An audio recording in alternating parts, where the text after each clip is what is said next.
Hello વહાલા વિદ્યાર્થી મિત્રો, આપનું હાર્દિક સ્વાગત છે અમારી YouTube channel IM academy of એજ્યુકેશનમાં. હું મેહુલ બલદાણિયા. તો વહાલા વિદ્યાર્થી મિત્રો, તમે જાણો છો કે આપણી બોર્ડની પરીક્ષા છે ખૂબ નજીક આવી રહી છે, ત્યારે હું તમારી સામે લઈ આવ્યો છું ધોરણ 10 નું ગણિત અને વિજ્ઞાન. તો વહાલા વિદ્યાર્થી મિત્રો, આજના લેક્ચરની અંદર આપણે 10મા ધોરણની અંદર ગણિતમાં જે ખાસ મોસ્ટ IMP પ્રશ્નો પૂછાવાના છે તેની આપણે ચર્ચા કરવાના છીએ. તો આપણી પાસે ગણિતની અંદર ચેપ્ટર નંબર 1 થી કુલ 14 ચેપ્ટરો જે છે એની અંદર આપણે સૌથી પહેલા વિભાગ બી થી શરૂઆત કરવાના છીએ. તો શરૂઆત કરીએ આપણે, અમારી સાથે જોડાઈ રહેજો. અને બીજું કે અમારી યુટ્યુબ ચેનલ છે એને તમે જો વધારેમાં વધારે શેર કરજો, લાઈક કરજો અને સબસ્ક્રાઇબ કરજો જો તમને વિડીયો સારો લાગે તો. તો વહાલા વિદ્યાર્થી મિત્રો, સૌથી પહેલા આપણે વાત કરીએ તો આપણું જે બીજું ચેપ્ટર છે બહુપદીઓ, એ બહુપદીઓની અંદરથી ને બે માર્કના પ્રશ્નો છે પૂછાતા હોય છે. પહેલું ચેપ્ટર છે જેની અંદરથી એક માર્કના ફક્ત ને ફક્ત 2 જ પ્રશ્ન પૂછાય છે, જેની અંદરથી કોઈ 2 માર્કનો પ્રશ્ન પૂછાતો નથી. તેથી આપણી શરૂઆત છે ગણિતની આપણા બીજા ચેપ્ટરથી જ કરીશું. તો વહાલા વિદ્યાર્થી મિત્રો, આ જે આપણું બીજું ચેપ્ટર છે બહુપદીઓ, તેની અંદરથી જે 2 માર્કના પ્રશ્નો પૂછાવાના છે તે કયા પ્રશ્નો છે તેની આજે આપણે ચર્ચા કરવાના છીએ. અને અહીંયા જે મેં તમારી સામે આ જે દાખલાઓ રાખ્યા છે એ ખૂબ જ મોસ્ટ IMP દાખલાઓ છે, જેથી કરીને તમે એકવાર એને મારી સાથે સાથે ગણતા પણ જોજો. તો ચાલો આપણે શરૂઆત કરીએ વહાલા વિદ્યાર્થી મિત્રો. બહુપદીઓ જે ચેપ્ટર છે કુલ આમ તો 6 ગુણનું છે, જેની અંદરથી એક માર્કના 2 પ્રશ્નો અને 2 ગુણના 2 પ્રશ્નો, એવી રીતે કુલ મળીને 6 ગુણભાર છે આના. તો એક માર્કના જે 2 પ્રશ્નો છે એ આગળના નેક્સ્ટ લેક્ચરની અંદર હું તમને કરાવવાનો છું. અત્યારે હું તમને આ ચેપ્ટરના 2 ગુણના પ્રશ્નો કરાવીશ. તો ચાલો વહાલા વિદ્યાર્થી મિત્રો, સૌથી પહેલા હું તમને સમજાવી દઉં કે આપણો જે વિભાગ બી છે પેપરની અંદર કઈ રીતે આવવાનો છે, એની સૂચના કઈ રીતે હોય છે. તો અહીંયા મેં તમને ખ્યાલ આવે એટલા માટે લખ્યું છે, નીચે આપેલ કુલ 13 પ્રશ્નોમાંથી કોઈ પણ 9 પ્રશ્નોના ગણતરી કરી અને જવાબ આપો, જેનો પ્રશ્ન ક્રમાંક હોય છે 25 થી 37, દરેકના 2 ગુણ. અને આપણો જે વિભાગ બી છે એ કુલ 18 ગુણનો હોય છે, જેની અંદરથી આપણું જે બીજું ચેપ્ટર છે બહુપદીઓ, એના ગુણભાર છે 4 છે, જેની અંદર 2 માર્કના પ્રશ્નો પૂછાવાના છે, તેની આજે આપણે અહીંયા ચર્ચા કરીશું. તો સૌથી પહેલો જે ટોપિક છે અહીંયા આપણને આપ્યો છે કે દ્વિઘાત બહુપદી x² + 7x + 10 ના શૂન્ય શોધો.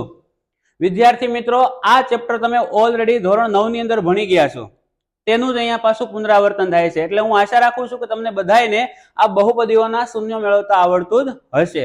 પણ જો કદાચ કોઈ વિદ્યાર્થીને ન આવડતું હોય તો મૂંઝાવાની કોઈ જરૂર છે નહીં. જો તમે અહીંયા વ્યવસ્થિત વિડીયો જોશો તો તમને પૂરેપૂરું શાંતિથી સમજાઈ જશે. ચાલો, તો સૌથી પહેલા આપણને એક બહુપદી આપી છે કે x² + 7x + 10 ના શૂન્ય શોધો. આ ઉદાહરણનો દાખલો છે. આના શૂન્ય કઈ રીતે મેળવવા? તો સૌથી પહેલા જ્યારે આપણને કોઈ બહુપદી આપેલી હોય ત્યારે આપણને એને સમીકરણ સ્વરૂપમાં ફેરવવી ખૂબ જરૂરી છે. સમીકરણ સ્વરૂપમાં ફેરવા પછી તેના શૂન્ય આપણે મેળવી શકતા હોઈએ છીએ. તો ચાલો આપણે દાખલાની શરૂઆત કરશું. સૌથી પ્રથમ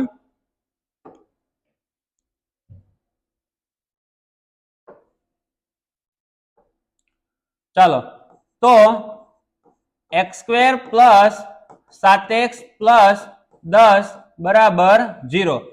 અહીંયા જે લખેલું છે એ ફક્ત ને ફક્ત બહુપદી સ્વરૂપ છે. તેના શૂન્ય મેળવવા માટે તેને સમીકરણ સ્વરૂપમાં ફેરવવું ખૂબ જરૂરી છે. તો સમીકરણ એટલે શું? તો કે જે બહુપદી આપેલી છે તેના બરાબર તમે 0 લખી દો છો, એટલે એ હવે બહુપદીમાંથી સમીકરણ સ્વરૂપ છે. આના શૂન્ય મેળવવા માટે શું કરવાનું તમે 9મા ધોરણમાં શીખી જ ગયા છો, છતાંય તો ન ખ્યાલ આવે તો અહીંયા એકવાર ધ્યાન આપજો એટલે તમને આવડી જશે.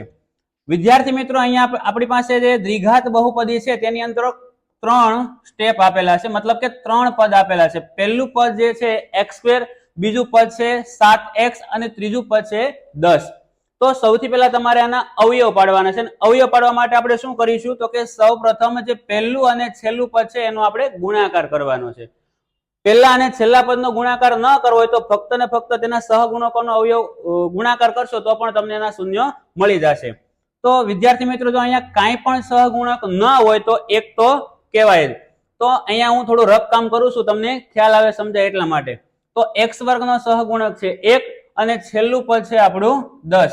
તો 10 અને 1 નો ગુણાકાર કરીશું તો આપણને શું મળશે? 10. તો હવે આપણે શું કરવાનું છે કે આપણી પાસે જે આ ગુણાકાર મળે છે એના આપણે 2 અવયવો કરવાના છે. એ બે અવયવો એવા મળવા જોઈએ કે જેથી કરીને એનો ગુણાકાર છે 10 મળે, પરંતુ એમનો સરવાળો કે બાદબાકી કેટલો થવો જોઈએ? 7 થવો જોઈએ, મતલબ કે મધ્યમ પદ થતો હોવો જોઈએ. જો વિદ્યાર્થી મિત્રો આખી બહુપદીમાં જો મતલબ 3 સ્ટેપ છે પ્લસમાં આપેલા હોય તો તમારે નિશાની માટેની ચિંતા કરવાની નથી, કેમ કે બધા જ પદની આગળ છે નિશાની કેવી આવશે? પ્લસ જ આવશે. તો અહીંયા તમે જોઈ શકો છો કે એવા કયા બે અવયવ તમે લેશો કે જેમનો ગુણાકાર છે 10 થાય અને એનો સરવાળો કરતા છે કેટલા મળે? 7 મળે. તો તમે જરૂરથી કહેશો કે સર આપણે અહીંયા બે અવયવ લેશું, એક 5 અને બીજો લઈશું 2, કે જેમનો ગુણાકાર છે કેટલો થશે? 10 અને એનો સરવાળો છે કેટલો થવાનો છે? અહીંયા આપણી પાસે 5 થવાનો છે. એટલે 5 ગુણ્યા 2 બરાબર કેટલા થાય છે? 10 અને 5 પ્લસ 2 બરાબર કેટલા થાય છે? 7.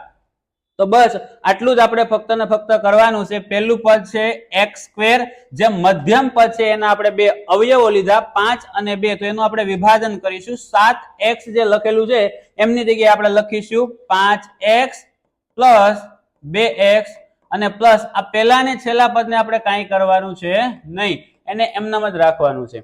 એટલે જો અત્યાર સુધી આપણી પાસે 3 પદ હતા, પરંતુ હવે આપણી પાસે કેટલા પદ થઈ ગયા? 4. તો બસ હવે આપણે શું કરવાનું છે? પહેલા બે પદની જોડી અને બીજા પદની બે જોડી છે એમાંથી જે સરખી સંખ્યાઓ હોય એને આપણે બહાર કાઢવાની છે, એટલે કે કોમન કાઢવાના છે.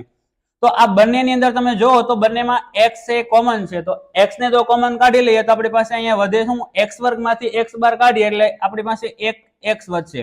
નિશાની પ્લસ ની છે, x બહાર નીકળે એટલે આવશે 5 અને પ્લસ બંને બાકીના જે બે પદ છે એમાંથી અહીંયાથી 2 કોમન નીકળશે. તમે જો 10 ના જે બે અવયવો છે 5 અને 2 એમાંથી આપણે 2 કોમન કાઢીશું, તો 2 કોમન કાઢીએ એટલે શું વધશે? અહીંયા x પ્લસ 5 બરાબર 0. જો વિદ્યાર્થી મિત્રો પહેલો દાખલો છે તમે આની રીત એકવાર સમજી લેશો ને તો તમને બાકીના બધા દાખલાઓ છે આવડી જશે. તેમજ બોર્ડની પરીક્ષામાં આ રીતનો 2 માર્કનો એક દાખલો ફરજિયાત પૂછાવાનો છે, એટલે આ રીત તમને આવડવી ખૂબ જરૂરી છે. એટલે પહેલા દાખલાની અંદર હું તમને વ્યવસ્થિત સમજાવું છું જેથી કરીને તમને પૂરેપૂરું સમજાઈ જાય. જે અવયવ અહીંયા પહેલા બને છે એવો જ બીજા પદનો અવયવ બનતો હોવો જોઈએ. તો તમે જુઓ કે બંનેના અવયવો કેવા થઈ ગયા? સમાન. જે હવે આપણે કોમન અવયવને છે બહાર નીકાળીશું, x પ્લસ 5 અને x પ્લસ 5. તો અહીંયા હવે આપણી પાસે શું વધ્યું? તો કે x, અને અહીંયા આપણી પાસે શું વધ્યું? તો કે પ્લસ 2 બરાબર 0. બંનેને અલગ અલગ 0 આપીશું એટલે શું થઈ જશે? તો કે x પ્લસ 5 બરાબર 0 અને બીજો જે અવયવ છે x પ્લસ 2 બરાબર 0. બંનેને પેલી બાજુ લઈ જશું એટલે આ બાજુ પ્લસ 5 છે, પેલી બાજુ જશે તો -5, અને આ બાજુ પ્લસ 2 છે, પેલી સાઈડ જશે એટલે કે -2.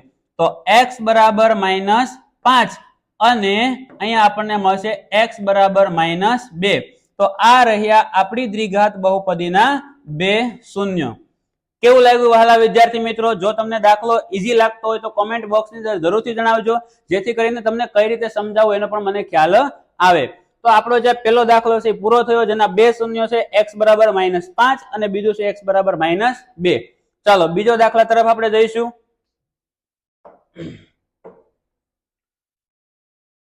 ચાલો દાખલા નંબર 2 ની અંદર આપણને આપ્યું છે બહુપદી દ્વિઘાત બહુપદી આપણને આપેલી છે x² પ્લસ 2x -8.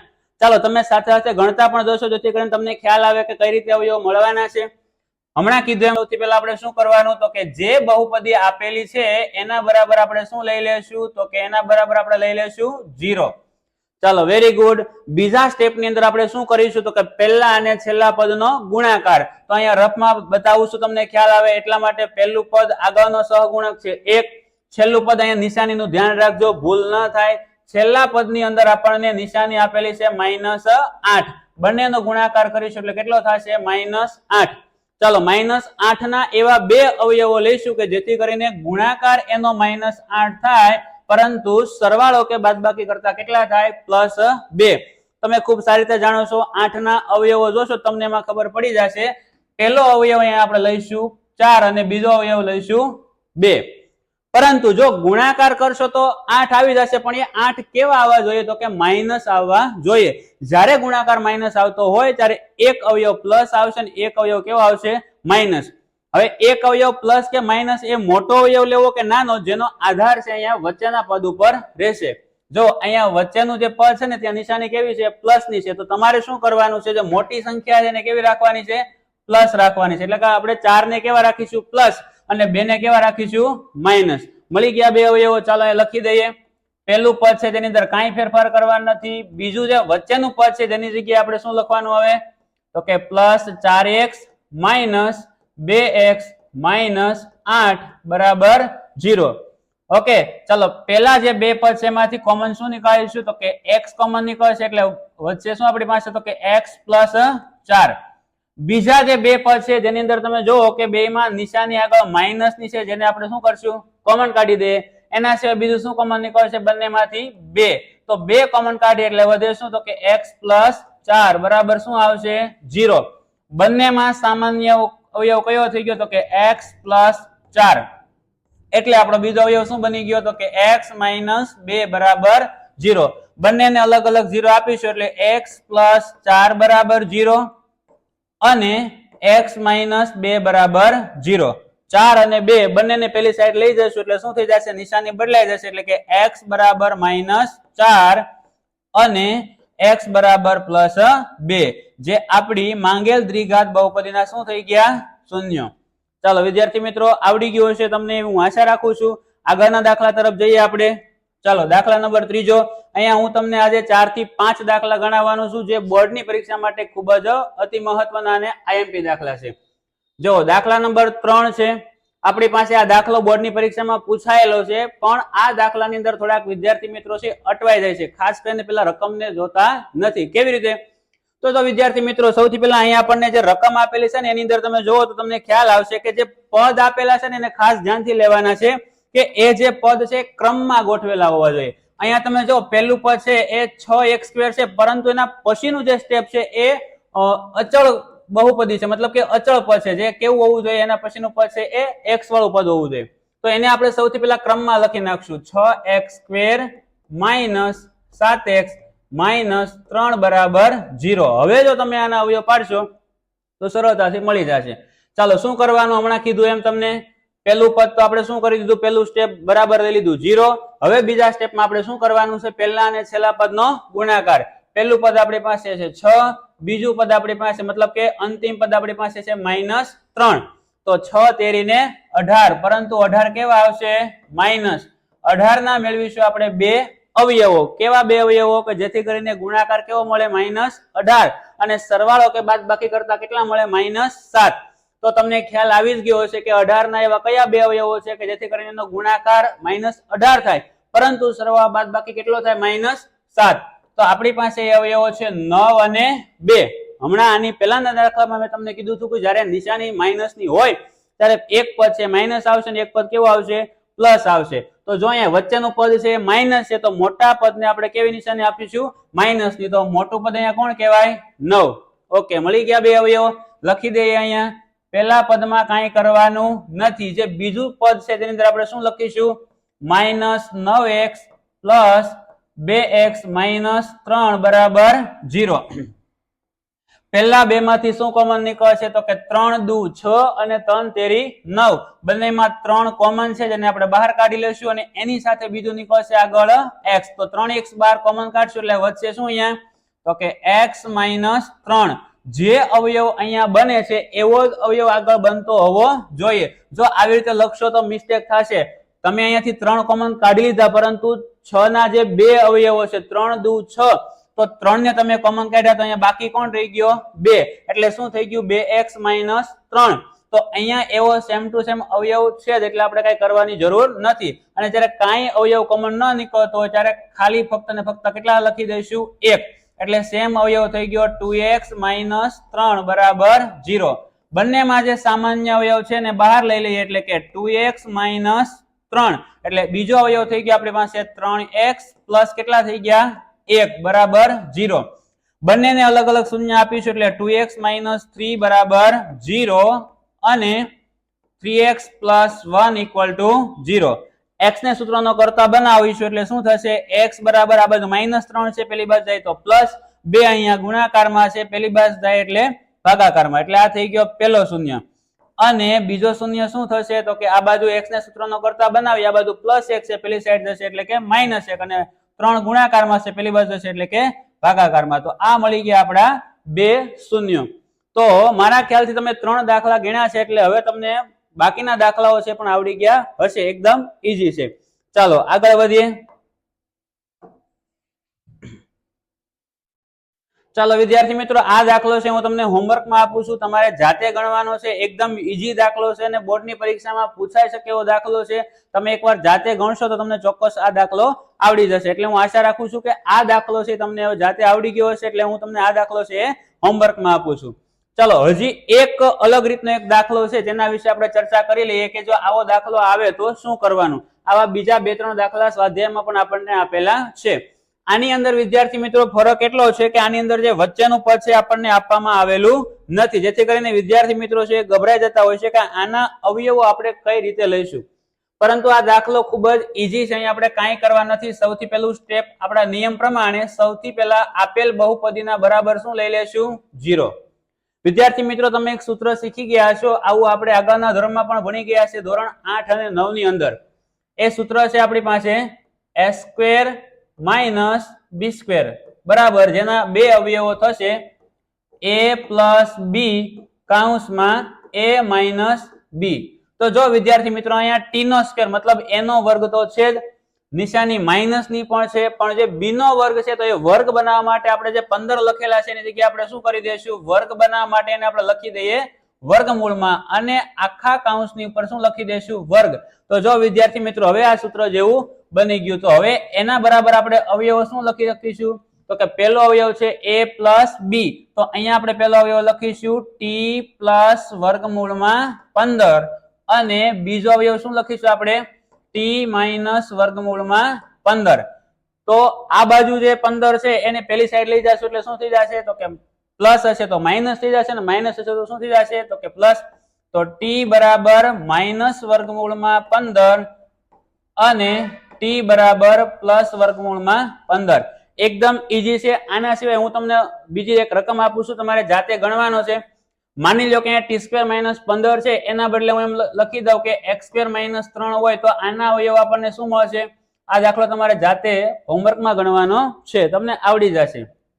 ચાલો તો વાલા વિદ્યાર્થી મિત્રો, અહીંયા આપણી જે એક મેથડના દાખલા હતા એ સંપૂર્ણ પૂરા થયા, કે જે આપણને પરીક્ષામાં એ રીતે પૂછાય છે કે આપેલ દ્વિઘાત બહુપદીના શૂન્યો શોધો. મિત્રો એક પેટર્નના દાખલા આપણે પૂરા કર્યા. હવે જે બીજી રીતનો એક દાખલો 2 માર્ક્સની અંદર પૂછાય છે કઈ રીતે હોય છે? તો જો બીજી રીતનો એક દાખલો પૂછાય છે જેની અંદર આપણને આપેલ દ્વિઘાત બહુપદીના શૂન્યોનો સરવાળો અને ગુણાકાર આપેલો હોય છે, જેના ઉપરથી આપણે દ્વિઘાત બહુપદી મેળવવાની હોય છે. જે દાખલા આપણે આપણા નેક્સ્ટ લેક્ચરની અંદર પાર્ટ બી ની અંદર જોઈશું. તો વિદ્યાર્થી મિત્રો આ જે પ્રથમ વિડીયો છે જે તમને કેવો લાગ્યો એ તમે જરૂરથી જણાવજો.